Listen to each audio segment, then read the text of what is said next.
Line है। इसका ये है कि चाहे किसी भी नाम से जाना जाता हो, वर्ग 2 में जो ऑलरेडी पहले टीचर हैं वर्ग 3 से 2 में गए हैं, या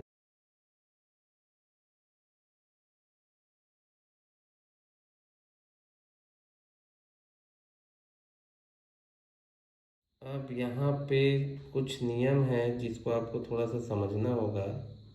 बहुत लोग कन्फ्यूज़न में हैं कि फर्स्ट पेपर और सेकंड पेपर के लिए क्या है। तो ध्यान से देखो, प्राथमिक स्तर के लिए जो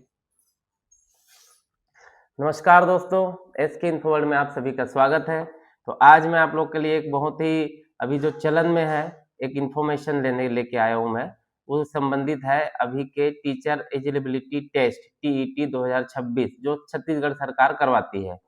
अब बहुत सारे लोगों ने, बहुत सारे टीचर जो पुराने हैं, जो ऑलरेडी 10 साल 15 साल 20 साल से विभाग में हैं, जिन्होंने सिर्फ डी.एड किया है, तो सुप्रीम कोर्ट का जो आदेश आया है कि आपको सेवा में रहने के लिए आपका अगर प्राइमरी में है तो प्राइमरी वाला टेट निकालना है।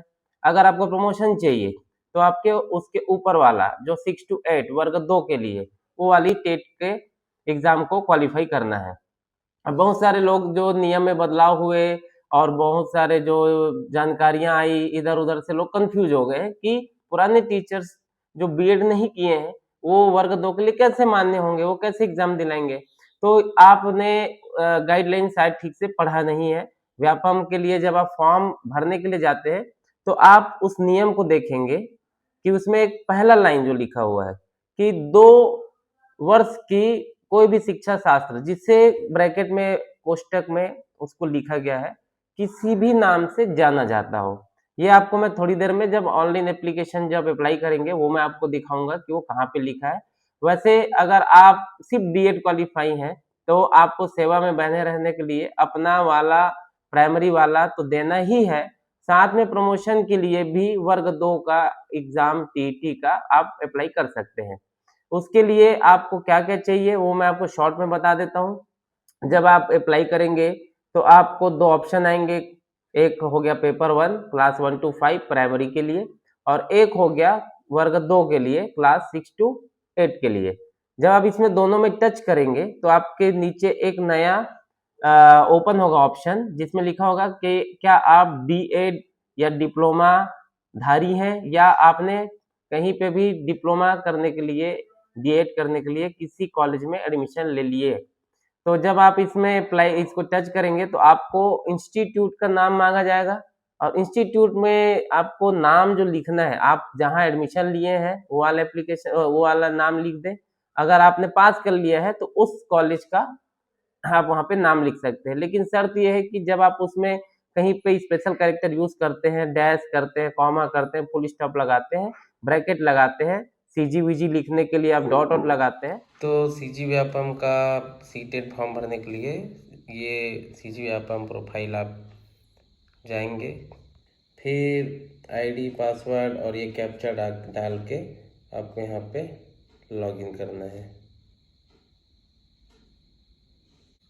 सीजी व्यापम का हम सीजी टेट का फॉर्म भरने वाले हैं। उसके लिए हम सीजी व्यापम का वेबसाइट खोलेंगे। उसके बाद आपका प्रोफाइल खुलेगा और आपको यहाँ पे 2 फॉर्म दिखेंगे, जिसमें से एक लिखा है जूनियर जुडिशियल असिस्टेंट और एक लिखा है पहला सीजी टेट। तो हम सीजी टेट को अप्लाई करते हैं। यहाँ पे मैंने अप्लाई का बटन दबाया, फिर ये यहाँ पे बोल रहा है अपलोड योर लेटेस्ट फोटो, और इसको दबाएंगे। अब यहाँ पे कुछ नियम है जिसको आपको थोड़ा सा समझना होगा। बहुत लोग कन्फ्यूज़न में हैं कि फर्स्ट पेपर और सेकंड पेपर के लिए क्या है। तो ध्यान से देखो, प्राथमिक स्तर के लिए जो पेपर 1 आप दिलाएंगे, इसके लिए आपको उच्चतर माध्यमिक मतलब 12वीं की परीक्षा को 50% के अंक के साथ आपको पास होना है। फिर नेक्स्ट ये है कि न्यूनतम 50% अंकों के साथ उच्चतर माध्यमिक या इसके समकक्ष। तो उच्चतर माध्यमिक 50% भी दिया है। ये कुछ चीज़ों को छोड़ के 50% आपको लाना है। फिर स्नातक तथा प्रारंभिक शिक्षा में द्विवर्षीय डिप्लोमा चाहे जिस किसी भी नाम से जाना जाता हो। तो ये जो आपका लाइन है ये वाला, प्रारंभिक शिक्षा में द्विवर्षीय डिप्लोमा जिसको डीएड बोलते हैं, इसमें आपको या तो पास हो जाना है और या तो उसमें एडमिशन डीएड या बीएड दोनों में से किसी में भी आप लेके इस फॉर्म को भर सकते हैं। फिर लिखा है इसको सेम चीज़ इंग्लिश में, लेकिन ये है पेपर 2 के लिए। पेपर 2 के लिए देखते हैं हिंदी में, इसके लिए क्या चक्कर है। इसमें भी आपको उच्च प्राथमिक स्तर हेतु CGTT 6वीं से 8वीं के लिए पहला है आपका ग्रेजुएशन होना चाहिए, कोई भी ग्रेजुएशन हो सकता है। और प्रारंभिक शिक्षा शास्त्र में द्विवर्षीय डिप्लोमा चाहे किसी भी नाम से जाना जाता हो। ये वर्ग 2 के लिए ये जो लाइन है इसका ये है कि चाहे किसी भी नाम से जाना जाता हो। वर्ग 2 में जो ऑलरेडी पहले टीचर हैं, वर्ग 3 से 2 में गए हैं या जाने वाले प्रमोशन के लिए, वो पुराने डीएड किए हुए हैं। कई कई जगह पे उसको नाम चेंज करके भी लिखा जाता है, लेकिन अगर आपने डीएड किया है तब भी आप वर्ग 2 का पेपर दिला सकते हैं।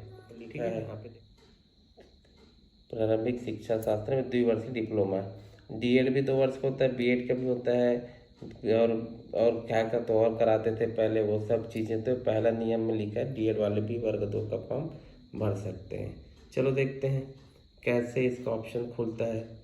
तो पहला नंबर में आप देखो, फर्स्ट पेपर को जब मैं टच करता हूँ तो यहाँ पे मुझे पूछ रहे कि क्या आप डिप्लोमा में प्रवेशित या उत्तीर्ण हैं, ये पूछ रहे। फिर मैं यहीं पे लगे हाथ सेकंड में भी टच करता हूँ, मुझे दोनों पेपर दिलाने मान लो, तो मेरे पास यहाँ पे 2 ऑप्शन खुलते हैं।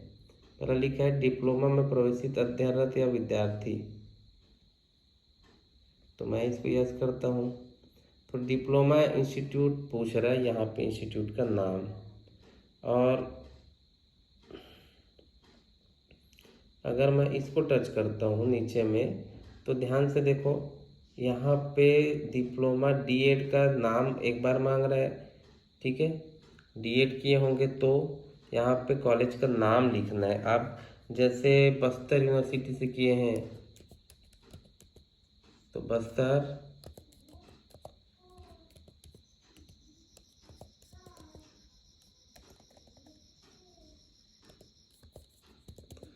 यूनिवर्सिटी जगदलपुर, ठीक है, बिना स्पेस के आपको यहाँ पे, बिना स्पेस बोलता हूँ, बिना स्पेशल कैरेक्टर के आपको सेम टू सेम ऐसे नाम को लिख देना है। और कौन से सन में आपने पास किया है, इसमें सिर्फ आपको ईयर पूछ रहे हैं। आपने पास किया होगा मान लो 2015 में, तो 2015 लिखो, ईयर सिर्फ लिखना ईयर, यहाँ पे आपको मंथ नहीं लिखना। और यहाँ पे पूछ रहे कि ग्रेजुएशन इंस्टीट्यूट का नाम, आपने ग्रेजुएशन कौन से कॉलेज से किया है। ठीक है, तो आप यहाँ पे किसी भी कॉलेज का नाम लिख दो, जैसे दुर्ग कॉलेज, ठीक है, दुर्ग कॉलेज डिस्ट्रिक्ट दुर्ग, कोई स्पेशल कैरेक्टर नहीं, कहीं पे भी नहीं। और आपने कॉलेज किया है पास 2020 में, तो यहाँ पे 2020 लिख दो आराम से। फिर आपको यहाँ पे साइंस, अगर आपने बीएससी किया है, क्योंकि आपका जो पेपर है, जो भी स्ट्रीम आपने लिया होगा ग्रेजुएशन में, अगर आपने बीएससी किया है साइंस या बायो से, मतलब मैथ्स या बायो से, तो आपको ये टच करना पड़ेगा। अगर आप आर्ट्स किए हैं, उसके अलावा कोई भी कॉमर्स भी किए हैं या और कोई दुनिया भर के कोर्स किए हैं, ग्रेजुएशन किए हैं, तो आप सोशल स्टडीज़ और सोशल साइंस इसको डाल सकते हैं। ठीक है, उसके बाद जब हम इसमें आगे बढ़ेंगे तो ये लॉक हो गया। बाकी जो किस्सा कहानी है आप इसके बाद देख सकते हैं। अंदर इंफॉर्मेशन मांगेंगे तो ये सब आपको डालना है। पेपर दिलाते हैं तो आपको 500 रुपये देना है, एक पेपर का 250, और अगर आप एक पेपर देते हैं तो यहाँ पे 250। मैंने दोनों पेपर भरा है तो यहाँ पे, और यहाँ पे मुझे एग्ज़ाम सेंटर चूज़ करना है, तो आप जहाँ भी आपको पास पड़ता है आप वो एग्ज़ाम सेंटर आप चूज़ कर लें।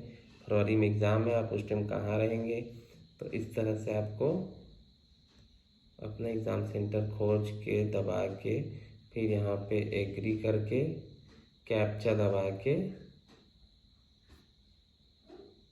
यहाँ पे नेक्स्ट कर सकते हैं। तो बाकी प्रोसेस वही है, आगे देखते हैं। ये फॉर्म फिल करने के बाद आपको पेमेंट के लिए इतने सारे ऑप्शन दिए जाते हैं।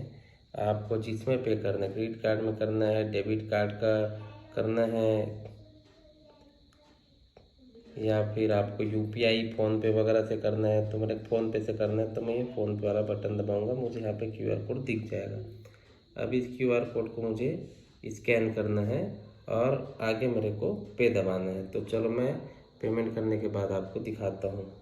ये CG व्यापम का वो है QR कोड है, इसमें 250 रुपये मुझे पे करना है। इसको स्कैन करूँगा फ़ोनपे से और पे करूँगा, फिर ये ऑटोमेटिक पेमेंट होने के बाद मेन पेज पे सक्सेसफुल के साथ चले जाएगा। अगर आपका पे जो है वो सक्सेसफुल होता है तो चलो पे करने के बाद देखते हैं। मैंने पे कर दिया है, पे होने के बाद ही ऑटोमेटिक चले गया।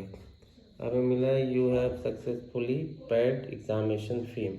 अब मुझे लास्ट जो है सबमिट बटन दबाना है। इसमें लिखा है कैंडिडेट विल बी फ्लैश्ड, अपने परीक्षा शुल्क का सफल पूर्ण भुगतान कर लिया है। अब आप अपने आवेदन को सबमिट है तो अनिवार्य रूप से सबमिट बटन दबाएं। अब फास्ट लग गया मेरा गो टू कंफर्मेशन पेज। ये देखिए ट्रांजेक्शन जो है वो सक्सेस आ गया, मतलब आपका फॉर्म कंप्लीट भर गया। अब ये गो टू कंफर्मेशन पेज को दबाएंगे। अब यहाँ पे डिक्लेरेशन मांग रहा है कि आप जो है जो भी डालें वो सही है। अगर ये सही है आपको लगता है तो ये लास्ट में सबमिट बटन और दबाना है। तो सबमिट बटन यहाँ पे सक्सेसफुली करके फ्लैश हो गया।